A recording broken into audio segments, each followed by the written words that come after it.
لڑکوں کے دانے فری چلائے جائیں، بلکہ نہیں، لڑکوں کو پیسوں میں معقول فیس لی جانی چاہیے تھی۔ پتہ نہیں کب کس زمانے میں یہ سسٹم شروع ہو گیا، یہ ایک الگ مسئلہ ہے، وہ الگ بحث کی بات ہے۔ لیکن خدا را اللہ کے واسطے میں تمام حضرات سے ریکویسٹ کرتا ہوں کہ آپ حضرات گاؤں دیہات یہ جو لڑکیوں کے آپ حضرات ادارے قائم کر رہی ہیں، ٹھیک ہے، نوجوان لوگ خصوصی طور پر، اور اس میں ایک آپ نے یا دو عالمہ رکھی، اور تعلیم کہاں تک ہو رہی ہے؟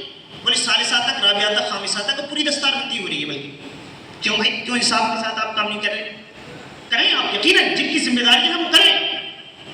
گاؤں دیہات کی بات نہیں ہے، کسی کونے میں کر سکتے ہیں، لیکن جو لوگ جس لائق ہیں اسی کام کو کریں۔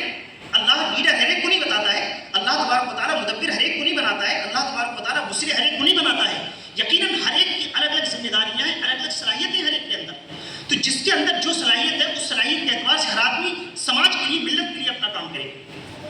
آپ دیکھ رہے ہیں کہ جو علمائیں ہیں آج، اس کا عالم یہ ہے کہ میں نے بھی تقریباً 2 سال ایک مدرسے کی ذمہ داری نبھائی تھی مولانا ممتاز صاحب کے زمانے میں۔ 2 سال میں اس کا اندازہ یہ لگا کہ ایک عالمہ کو بلایا اور ان کا ایک انٹرویو لینے کا موقع آیا، تو میں نے ان سے پوچھا آپ نے کہاں تک تعلیم حاصل کی ہے؟ بولے میں عالمہ ہوں گی۔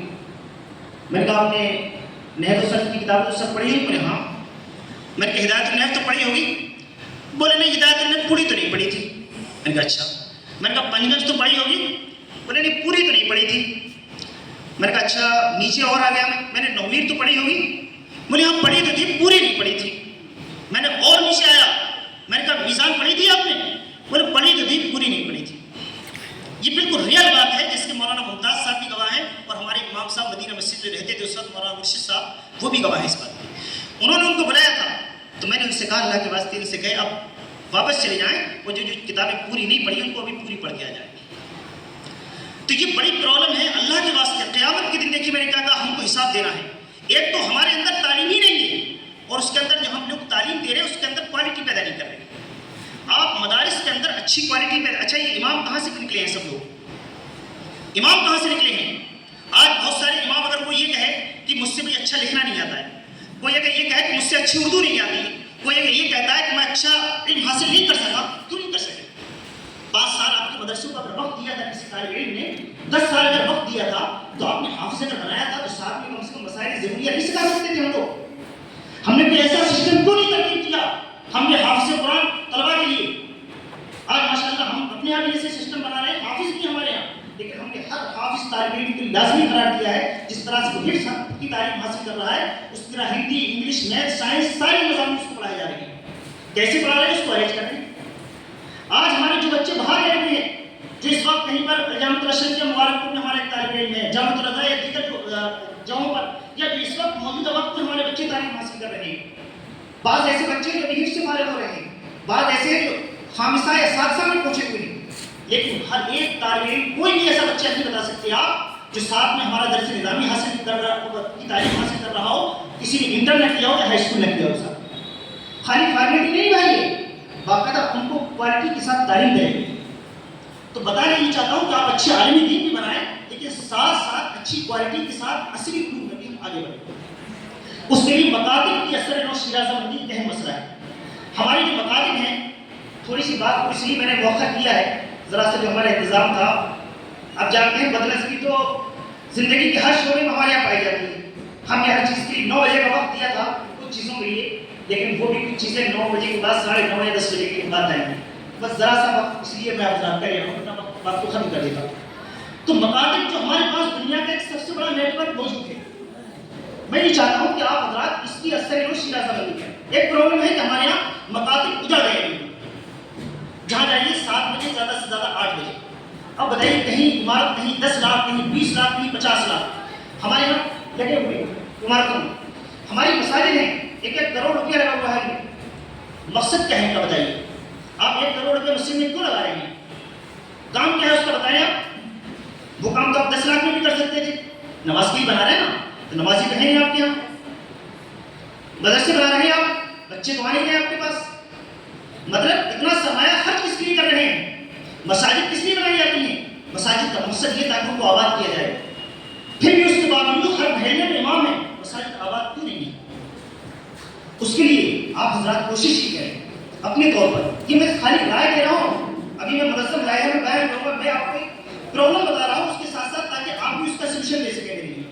اس کے لیے آپ حضرات یہ کر سکتے ہیں کہ کم سے کم عصر سے لے کر مغرب تک اپنے اپنے محلوں میں چاہے حلقہ بنا لیجیے آپ 2-2 4-4 اماموں کا، اور نہیں بھی بنا سکتے تو محلے کے چند لوگوں کو لے لیجیے، کم سے کم عصر سے لے کے مغرب تک کا آپ وقت اپنی قوم کو دیجیے اور آپ اپنا گھومیے، ملاقات کیجیے، ان سے بیٹھیے کہ آئیے نماز کے لیے تشریف لائیے، کیونکہ یہ ہماری سب سے بڑی ذمہ داری ہے تبلیغ، جس کو آج ہم نے چھوڑ دیا ہے۔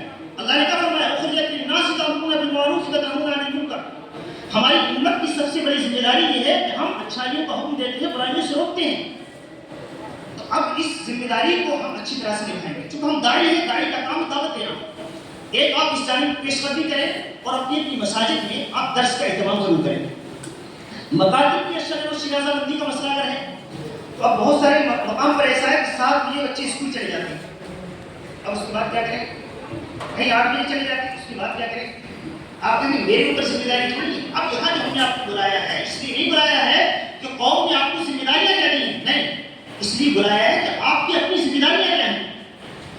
ایک بات اور تلخی کی ہے لیکن معاف کیجیے گا، وہ بھی کہہ دیتا ہوں، آپ حضرات سب امام ہیں یقیناً، یا جو لوگ مدرس ہیں، ہم اس لائن میں کس لیے ہیں؟ ہمارا مقصد کیا ہے اس میں؟ ہمارا مقصد یہ ہے، اور ہمارے ماں باپ کا مقصد یہ ہے، ہمارے ماں باپ کو تو یہ بشارتیں آج سے نہیں بچپن سے سنتے چلے آئے ہیں کہ حافظ قرآن کی 7 لوگوں کی 7 پیڑھیوں کی بخشش کر دی جائے گی۔ عالم دین کے والدین کے سر پر ایسا تاج رکھا جائے گا کہ اس کی تاج کی روشنی سورج کی روشنی سے بھی زیادہ ہوگی۔ ہمارے والدین کی سیرت مست ہے کہ ہمارا بیٹا تو حافظ قرآن ہے، کل تاج رکھی دیا جائے گا۔ عالم دین کے بارے میں اس لیے خوش ہے کہ ہمارے کو تاج رکھی دیا جائے گا۔ آپ نے علم دین حاصل کیا ہے، علم دین یہ کوئی ایسا کام نہیں ہے، یہ دیکھیے طاعات پر اجرت قبول کرنا، یعنی جو اللہ تبارک و تعالیٰ کی عبادات ہیں ان عبادات پر اجرت قبول کرنا یہ جائز نہیں ہے۔ لیکن علماء نے 5 ایسی چیزیں ہیں جس میں متقدمین فقہاء نے 4 چیزوں میں اور متاخرین نے ایک اور کا اضافہ کیا ہے کہ 4 چیزیں ایسی ہیں جن میں اجرت طے کرنا جائز ہے۔ نمبر 1 امامت۔ امامت کی کیا ہے؟ طاعت کا کام، لیکن اس کے باوجود علماء نے ارشاد فرمایا کہ اگر امامت کی اجرت مقرر نہ کی جائے تو مساجد ویران ہو جائے گی، لہٰذا اس کی اجرت طے کرنا جائز ہے۔ دوسرے نمبر پر فرمایا مؤذن، اذان دینے کس کا کام ہے؟ طاعت کا کام۔ اس کو فقہ کی زبان میں کہتے ہیں استئجار علی الطاعات، یعنی طاعات پر اجرت کو طے کرنا، طاعت پر اجرت چاہنا یہ جائز نہیں ہے، لیکن ایک امامت کی اجرت طے کرنا جائز ہے، مؤذن کی اجرت طے کرنا جائز ہے۔ اسی طرح سے تعلیم فقہ کی تعلیم کرنا، دین کی سمجھ کے لیے تعلیم حاصل کی جاتی ہے۔ فقہاء فرماتے ہیں اس کی بھی اجازت ہے، دین کا سمجھانا یہ تو امت کی ذمہ داری ہے، علماء کی ذمہ داری ہے، لیکن اگر ایسی ذمہ داری دے دی جائے تو علماء اپنی معاشی اعتبار سے کہاں سے لائیں گے پیسہ؟ اسی لیے فقہاء متقدمین نے اس کی اجازت دی کہ آپ حضرات اس کی بھی اجرت طے کر سکتے ہیں۔ نمبر 4 پر جو چیز ہے وہ ہے تعلیم قرآن، قرآن کی تعلیم۔ اللہ کے رسول صلی اللہ علیہ وسلم نے قرآن پڑھنے کی تاکید فرمائی، قرآن آئے اس ہدایت کے لیے ہمارے لیے، تو قرآن کی تعلیم حاصل کرنا یہ بھی ہمارے لیے، اس میں بھی ہم اجرت طے کر سکتے ہیں۔ کتنی چیزیں ہمیں ہماری؟ 4 چیزیں۔ متاخرین علماء نے، علامہ شامی فرماتے ہیں، بعض متاخرین علماء نے 5ویں چیز کی اجرت طے کرنے کی اجازت دی ہے، وہ ہے واعظ۔ کیا ہے؟ واعظ کی اجازت دی ہے، یعنی تقریر کرنے کی اجرت طے کی جاتی ہے، اس کی بھی اجازت دی۔ لیکن فرمایا بقدر ضرورت، ساتھ میں طے لگائی کہ ضرورت کے مطابق کہیں کوئی شخص جا رہا ہے، میں مثال کے طور پر سمجھ رہا ہوں کہ مجھے آنے جانے کا خرچ کتنا ہوگا، کہاں سے رہا ہوں، آپ کی تقریر کرنے جا رہا ہوں، تو بقدر ضرورت اس کو اجرت طے کرنے کی بھی جائز۔ بتائیں یہ کہ پوری زندگی ہمارے والدین بھی سمجھتے ہیں کہ خدمت دین کر رہے ہیں، اور ہم بھی یہ سمجھتے ہیں کہ خدمت دین کر رہے ہیں، لیکن اعلیٰ حضرت فاضل بریلوی رحمۃ اللہ تعالیٰ علیہ ارشاد فرماتے ہیں، کسی نے سوال کیا کہ حضور ایک شخص پوری زندگی امامت کرتا رہا اور اس نے اپنی اجرت کو طے کر لیا، تو کیا اس کو اجر ملے گا؟ کیا پوچھا؟ اجر ملے گا؟ تو حضرت نے فرمایا نہیں ملے گا۔ فرمایا اس لیے کہ وہ تو اپنی امامت بیچ چکا ہے، وہ اپنی امامت بیچ چکا ہے۔ ہم لوگ جو امامت کرتے ہیں، جو نماز پڑھاتے ہیں، اس کی اجرت دیتے ہیں۔ مدرسین جو مدارس میں درس حدیث دیتے ہیں، درس قرآن و فقہ دیتے ہیں، اس کی اجرت دیتے ہیں۔ ہمارے ماں باپ بھی اس بات خوش رہنے میں مبتلا ہے، ہم خود بھی کہ ہم لوگ دین کی خدمت کر رہے ہیں، لیکن یہ دین کی خدمت نہیں ہو رہی ہے، اس کا تو اجر نہیں مل رہا ہے۔ پھر آپ کہیں گے کیا کریں، آپ دین کی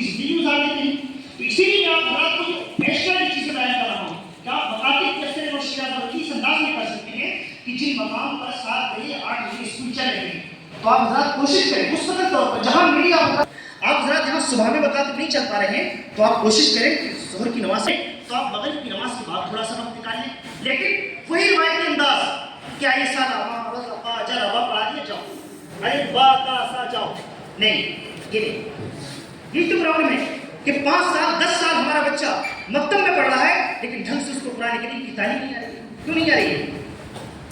تو آج چونکہ ہم اپنے لیے جمع ہوئے ہیں اپنی شکایت